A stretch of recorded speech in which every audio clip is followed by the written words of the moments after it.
আসসালামু আলাইকুম। মানুষ যা ভাবতে পারে তা অর্জন করতে পারে। যে অর্জন করতে হলে আগে ভাবতে হবে। আসলে মানুষ যখন ভাবতে পারে আমি পারি, আমি করব, তখন সে পারে, সে করতে পারে। এবং যখন সে ভাবে না, হবে না, পারবো না, তখন হয়ও না, পারেও না। আপনি সফল হবেন না ব্যর্থ হবেন, আপনি আলোকোজ্জ্বল দীপ্যমান হবেন না নিষ্প্রভ হবেন, আপনি প্রদীপের দীপ শিখার মতন জল করবেন না টিম টিম টিম টিম করতে করতে নিভে যাবেন। অনেক বাতি আছে না, এই টিম টিম একটু একটু একটু একটু জ্বলে, তারপরে নিভে যায়, নিভে যাবেন। এটা নির্ভর করে আপনার ভাবনার উপরে। আসলে খেলাধুলা বলেন, পড়াশোনা বলেন, জীবন যুদ্ধ বলেন, বা বাস্তব রণক্ষেত্র বলেন, খেলাধুলাও একটা রণক্ষেত্র। এখানে দুই পক্ষ যখন নামে, হ্যাঁ, তখন জান প্রাণ দিয়ে নামে। কিন্তু জান প্রাণ দিয়ে নামুক বা যেভাবে নামুক, জয় পরাজয়টা কিন্তু নির্ধারিত হয়ে যায় ভাবনার উপরে। যে টিম ভাবতে পারে যে আমরা জিতব, সে টিম জিতে, তার খেলা একরকম হয়। আর যে টিম মনে করে যে হেরে যাব, হ্যাঁ, পারি কি না পারি, ইস কে জানি কি হয়, তারা হেরে যায়। তো আসলে জয় বা পরাজয়, সাফল্য বা ব্যর্থতা, আপনি সফল হবেন না ব্যর্থ হবেন। আপনি নক্ষত্র মানে স্টার হবেন না উল্কাপিণ্ড হবেন। উল্কাপিণ্ড কি হয়, নিভে যায়, আর স্টার নক্ষত্র জল করে, আলো ছড়ায় আর কি। তো নক্ষত্র হবেন না উল্কাপিণ্ড হবেন, জল করবেন না নিভে যাবেন, এটা নির্ভর করে আপনার ভাবনার উপরে। যদি ভাবতে পারেন যে আমি জল করব, আপনি জল করবেন। যদি ভাবতে না পারেন, তাহলে আপনি নিভে যাবেন, আপনি ছাই হয়ে শেষ হয়ে যাবেন, আপনি জল আর করতে পারবেন না। তো আমাদের ভাবনাটাই সবসময় বাস্তবতা নির্মাণ করে, এবং ভাবনাটা হচ্ছে একটা বিশাল শক্তি। ধরেন আমাদের মুক্তিযুদ্ধের কথা যদি আমরা ধরি, বঙ্গবন্ধু শেখ মুজিবুর রহমান যখন বললেন যে এবারের সংগ্রাম মুক্তির সংগ্রাম, এবারের সংগ্রাম স্বাধীনতার সংগ্রাম, উনি যখন স্বাধীনতার কথা ভাবলেন, ভাবনাটাকে প্রকাশ করলেন, এটা কিন্তু ভাবনাই ছিল। একটা সুসজ্জিত নির্মম বাহিনী, তাকে মোকাবেলা করার জন্যে যে প্রস্তুতি দরকার, যে অস্ত্রশস্ত্র দরকার, যে গোলা বারুদ দরকার, যে রসদ দরকার, তার কিছুই আমাদের ছিল না। কিন্তু ভাবনা ছিল যে স্বাধীনতা, মুক্তি, ভাবনা ছিল। এবং এই ভাবনাটা সর্বত্র ছড়িয়ে গেল, প্রত্যেকটা মানুষের মধ্যেই ভাবনা ছড়িয়ে গেল, যা স্বাধীনতা, মুক্তি, অস্ত্র নাই, ঠিক আছে, শত্রুর অস্ত্র আমার অস্ত্র, রসদ নাই, ঠিক আছে, শত্রুর রসদ আমার রসদ। এবং যেহেতু আমরা বিশ্বাস করতাম যে আমরা স্বাধীন হব, আমরা জয়ী হব, আমরা স্বাধীন হয়েছি, জয়ী হয়েছি। আর আমাদের জাতি পৃথিবীর সবচেয়ে বুদ্ধিমান জাতি, আমাদের জাতি পৃথিবীর সবচেয়ে দক্ষ জাতি। আমাদের জাতি যখন কোনো কিছু ভাবে যে এটা সে করবে আর কি, তখন তার ব্রেন সেই লক্ষ্যে কাজ করতে শুরু করে এবং সে সেটা অর্জন করে। এবং পৃথিবীর ইতিহাসে এত কম সময়ে কোনো জাতি রক্তাক্ত যুদ্ধ করে এরকম একটা নৃশংস হানাদার বাহিনীকে পরাজিত করে স্বাধীন হতে পারেনি, পৃথিবীর কোনো জাতি পারেনি। কিন্তু আমরা পেরেছি। কেন? আমরা ভাবতে পেরেছি। আর আমরা যেহেতু সবচেয়ে বুদ্ধিমান জাতি, আমরা যেহেতু যে কোনো দুর্যোগ মোকাবেলায় সবচেয়ে দক্ষ জাতি, তো আমাদের ভাবনাটা বিশ্বাসে রূপান্তরিত হয়েছে প্রথম, তারপরে সেটা কর্মে রূপান্তরিত হয়েছে। এবং সারা দেশের মানুষ মুক্তির সেনানী হিসেবে কাজ করেছে, সৈনিক হিসেবে কাজ করেছে। কেউ অস্ত্র নিয়ে, কেউ রসদ সরবরাহ করে, কেউ খাবার সরবরাহ করে। একটা ছোট্ট মেয়ে তার পোষা ছাগল সেটাও নিয়ে এসছে মুক্তিযোদ্ধাদের খাওয়ানোর জন্যে।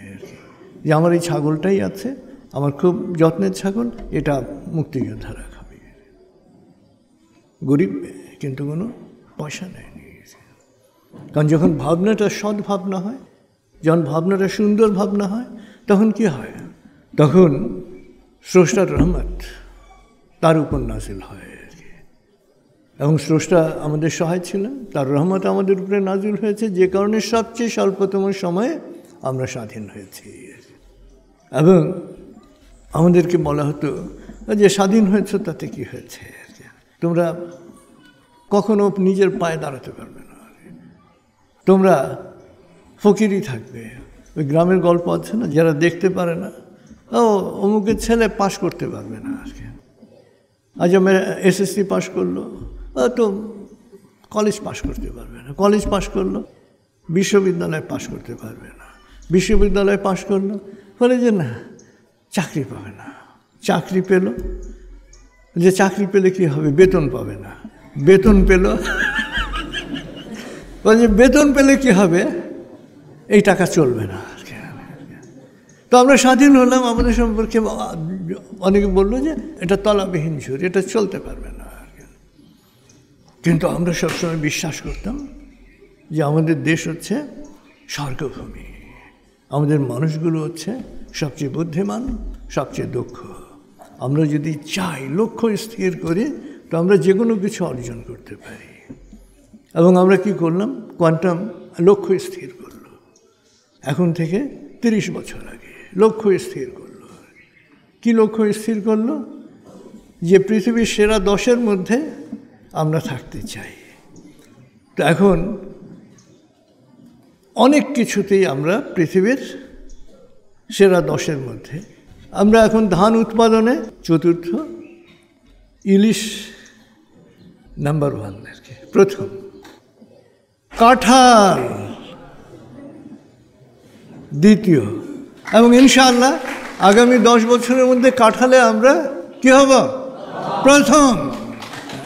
তো সবজিতে তৃতীয়, আলু 6 নম্বর, আমে অষ্টম, পেয়ারায় অষ্টম, ছাগলের দুধে দ্বিতীয় আর কি। এত ছাগল যে ছাগলের দুধে আমরা দ্বিতীয় আর কি। মিঠা পানির মাছ তাতে তৃতীয়। অর্থাৎ যেখানে আমরা ধরেছি, যেখানে আমরা আমাদের ভাবনাকে মনোযোগ দিয়েছি, যেখানে আমরা ভাবনাকে প্রাধান্য দিয়েছি, যা নিয়ে আমরা ভেবেছি, সেখানে আমরা সবসময় টপ অফ দ্য লিস্টে 10-এর মধ্যে আমরা চলে এসেছি। তো এই জন্যে আমরা আল্লাহ শুকরিয়া আদায় করি যে যত নেতিবাচক কথা বলুক, আমরা সবসময় ইতিবাচক থেকেছি, আমরা সবসময় ভেবেছি, এবং আমরা জাতিগতভাবেই আমরা এগিয়েছি। এবং সব জায়গায় পৃথিবীতে যারাই বড় হয়েছে, তার আগে ভেবেছে, ভাবনাটাকে তারা বড় করেছে, তারপরে বড় হয়েছে।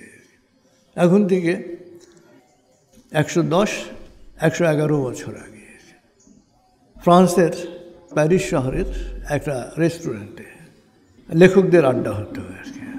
তো লেখক, কবি, সাহিত্যিক, চিত্রকর এরা সবসময় আড্ডা দিতে সেই সময় পছন্দ করতে হয়।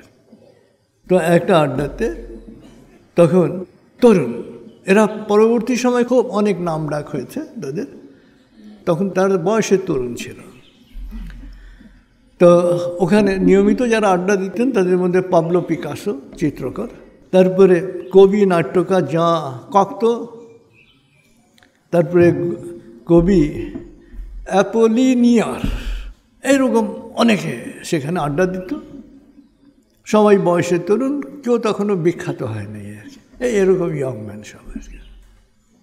একদিন চিত্র পরিচালক জাঁ কক্তো লক্ষ্য করলেন যে ওদের পাশের টেবিলে এক ভদ্রলোক রোজ বসেন, চুপচাপ বসে তাদের কথা শোনেন।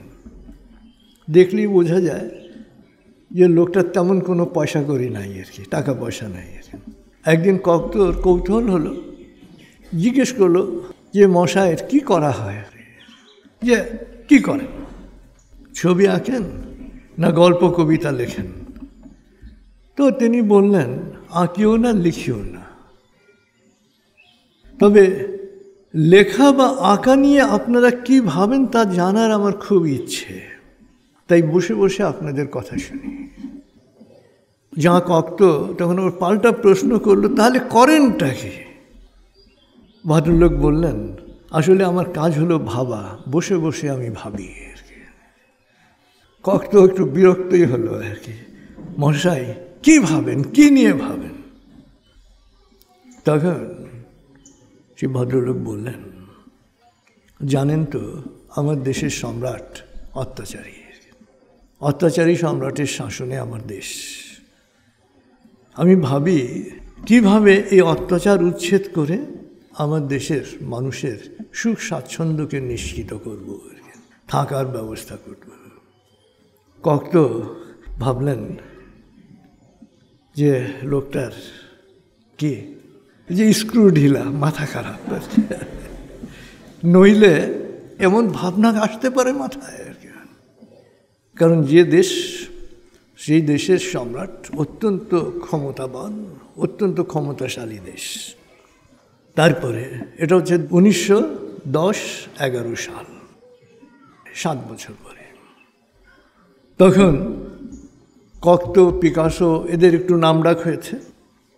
এমন সময় একদিন কক্তো খবরের কাগজ নিয়ে পিকাসোর কাছে ছুটে আসলেন, বললেন, ওই লোকটার কথা মনে আছে, যে লোকটা রেস্টুরেন্টে আমাদের পাশের টেবিলে বসে আমাদের তর্ক আলোচনা শুনত আর অত্যাচারী সম্রাটের শাসন উচ্ছেদ করার কথা ভাবত?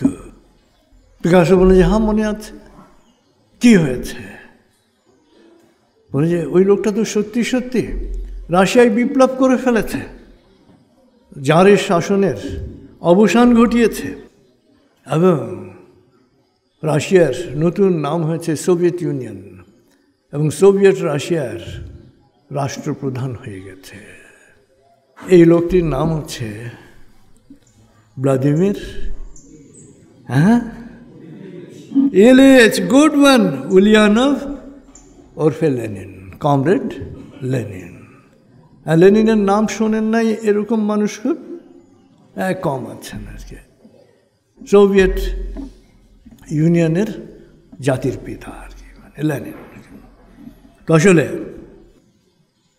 মানুষ যখন ভাবে, যখন সে একটা জিনিস ভাবতে থাকে, ভাবতে ভাবতে সেটা বিশ্বাসে রূপান্তরিত হয়। যখন এই বিশ্বাস দৃঢ় হয়, মস্তিষ্ক সেইভাবে কাজ করতে শুরু করে এবং বিশ্বাস কর্মে রূপান্তরিত হয় এবং কর্ম নতুন বাস্তবতা নির্মাণ করে। আসলে ভাবনার যে শক্তি, এটা আপনাদেরকে বোঝানোর জন্য অন্য কোথাও যাওয়ার প্রয়োজন নাই আর কি। কোয়ান্টামে এলেই আপনারা বুঝতে পারেন যে ভাবনার শক্তিটা কত আর কি। আমরা যখন প্রথম এসেছিলাম, এখন যেটা রহমাতান বাংলো, এই বাংলোটা করতে 2 বছর লেগেছিল। 6টা টিম, মিস্ত্রির টিম, 5টা টিম তাদের যন্ত্রপাতি রেখে পালিয়ে গেছে আর কি, মশার কামড়ে আর কি। 6 নম্বর টিম এসে ঘরটা করেছে আর কি। 2 বছর লেগেছিল। একটা বাংলো করতে। ধরেন এই যে হলটা, যে হলে আছেন আর কি, বসছেন, এখানে এই যে পাইপ আর কি 6 ইঞ্চি 20 ফিট, এটা উঠানোর জন্যে বলছে এটা তো ক্রেন ছাড়া উঠবে না আর কি। আমি বললাম যে না, এটা উঠাতে হবে আর কি। তো বাংলা ক্রেন বানানো হলো আর কি। মানে জিপ একটা এনে, এখানে ক্রেন তো ঢুকবে না, ক্রেন আসবে কোত্থেকে, জিপ একটা এনে জিপের মধ্যে বালুর বস্তা দিয়ে জিপটাকে মানে ওজন করে এটা উঠানোর চেষ্টা করা হলো। এটা উঠাতে গিয়ে জিপ উল্টে গেল, ক্রেন উল্টে গেল। তারপরে ক্রেন যাতে না উল্টায় আর কি, সেটার ব্যবস্থা করা হলো। তারপরে প্রত্যেকটা পাইপ তোলা হয়েছে আর কি।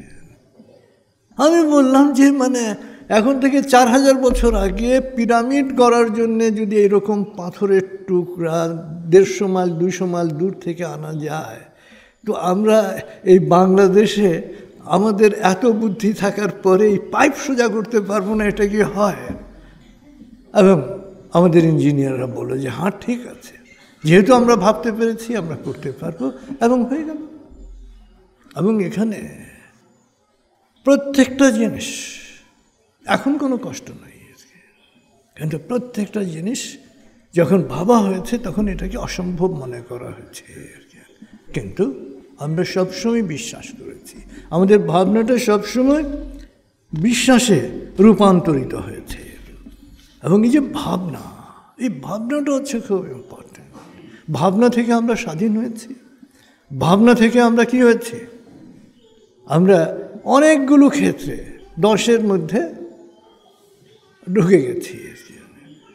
এবং অনেকগুলো ক্ষেত্রে শুধু ঢুকেছি না, আমাদের এই ভাবনাটাকে আমরা যদি ভাবতে থাকি প্রত্যেকটা ক্ষেত্রে আমরা 10-এর মধ্যে থাকব। এবং এই ভাবনাটা কত ইম্পর্ট্যান্ট, ভাবনাটা কত গুরুত্বপূর্ণ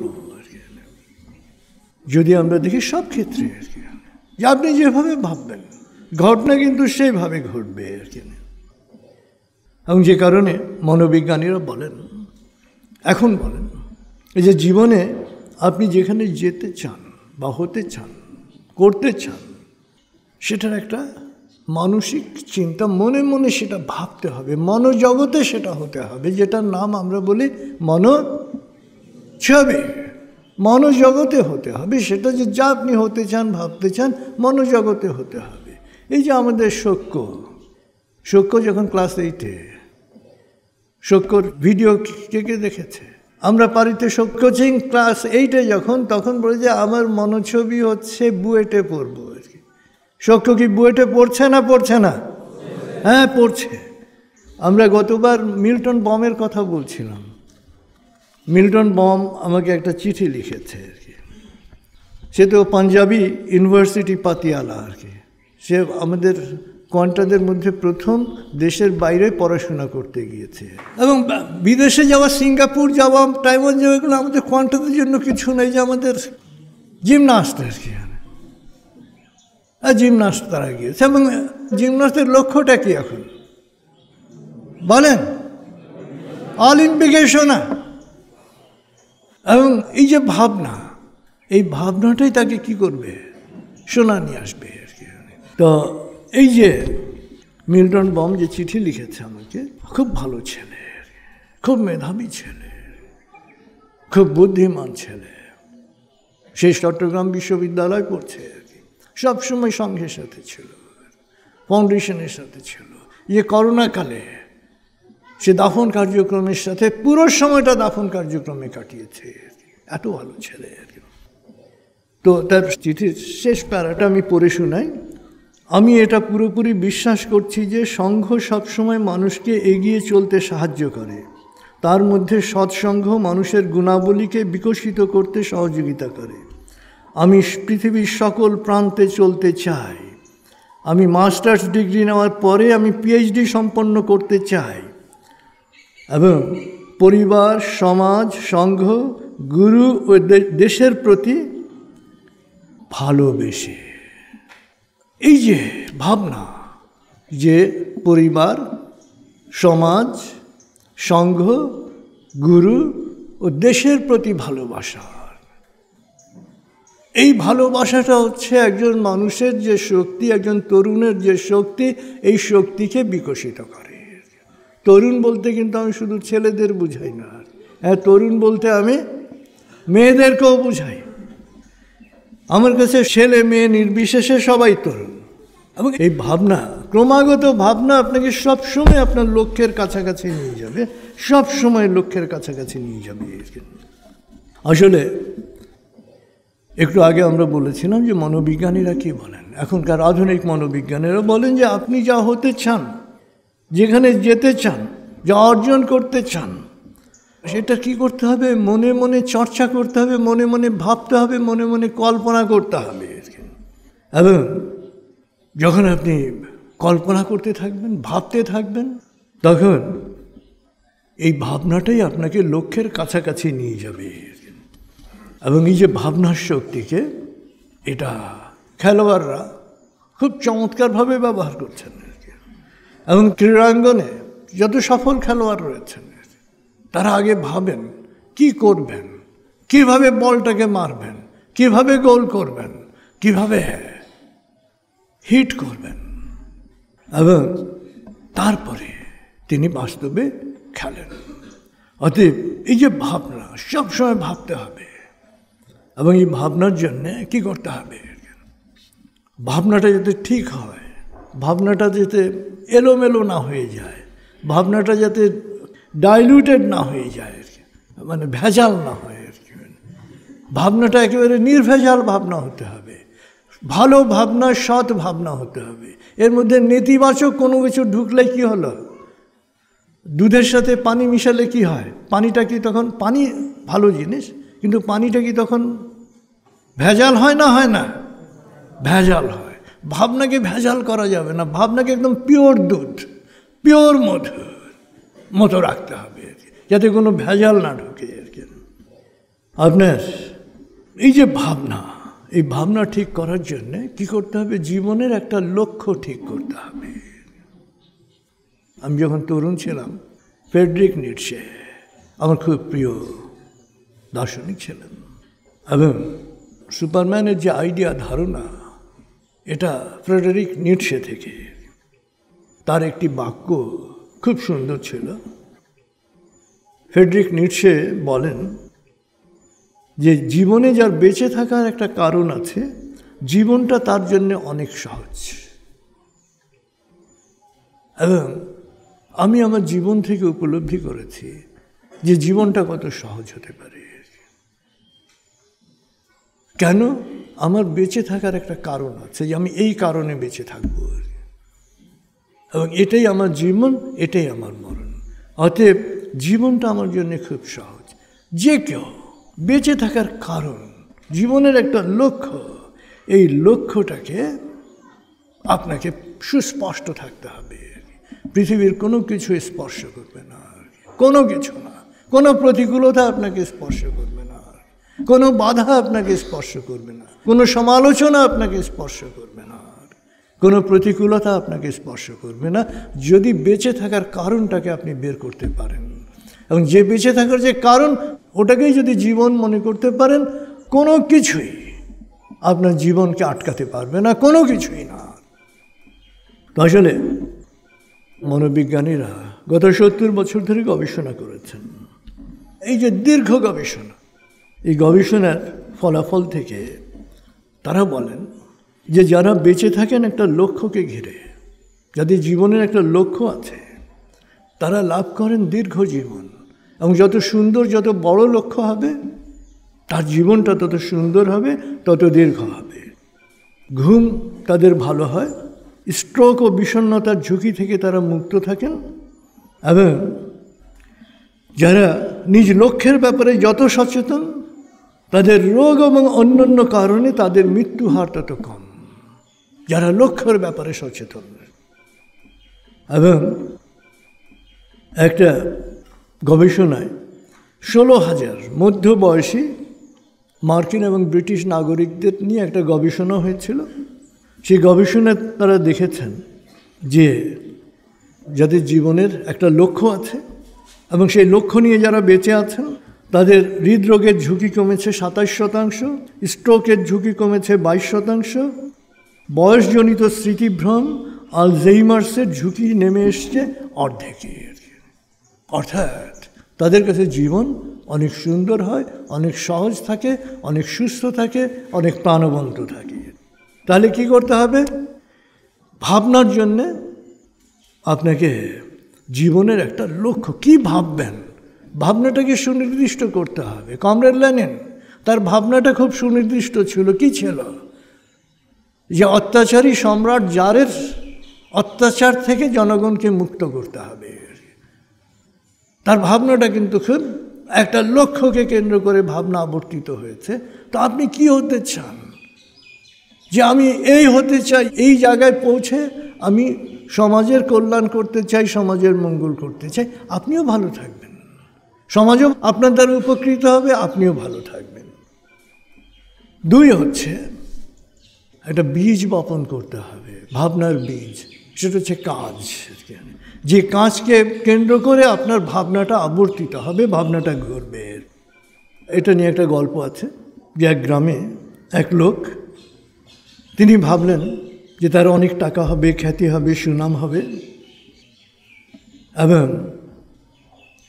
অপেক্ষা করতে লাগলেন। কিন্তু নতুন কিছুই তার জীবনে ঘটছে না। মন তার খারাপ হতে লাগলো এবং শেষ পর্যন্ত তার ধারণা হলো যে আমার দ্বারা কিছু হবে না আর কি।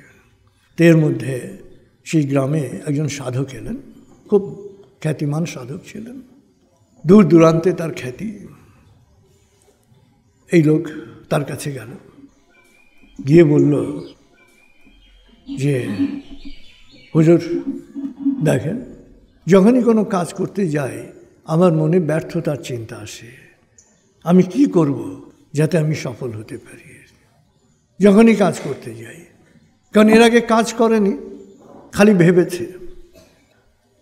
এখন কাজ করতে নিলেই তার মনে কি হয়, যদি ব্যর্থ হই, যদি না পারি।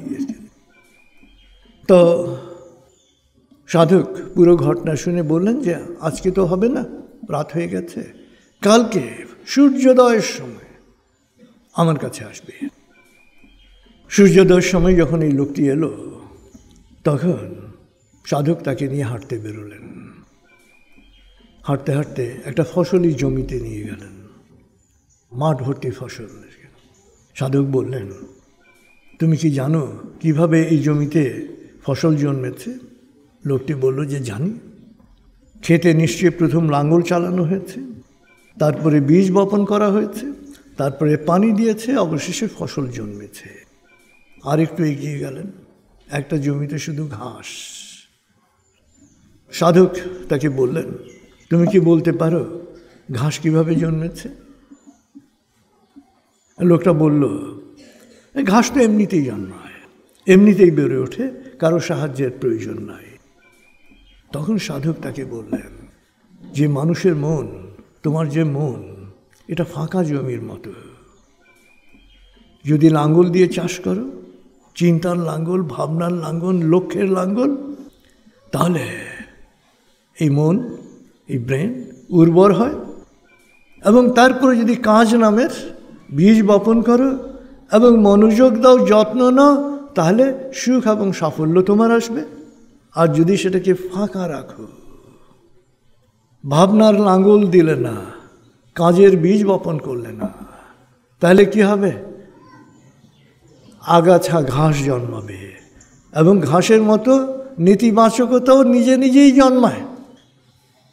নেতিবাচকতা এবং ব্যর্থতা জমি ছেয়ে যাবে, এবং নেতিবাচক চিন্তার জন্যে, ব্যর্থতার চিন্তার জন্যে কোনো কারো সাহায্যের প্রয়োজন হয় না। তাহলে কি করতে হবে? আমাদের লক্ষ্যটাকে সবসময় পরিষ্কার করতে হবে। আপনি ডাক্তার হতে চান, আপনি ইঞ্জিনিয়ার হতে চান, সমাজসেবক হতে চান, শিল্পপতি হতে চান, আপনার কি আছে এটা মোটেই গুরুত্বপূর্ণ না। যা হতে চান ভাবতে হবে যে আপনি হয়ে গেছেন। ডাক্তার হতে চান, হয়ে গেছেন। ইঞ্জিনিয়ার হতে চান, হয়ে গেছেন। বিজ্ঞানী হতে চান, হয়ে গেছেন। হয়ে যাওয়ার পরে আপনার চারপাশে কারা থাকবে?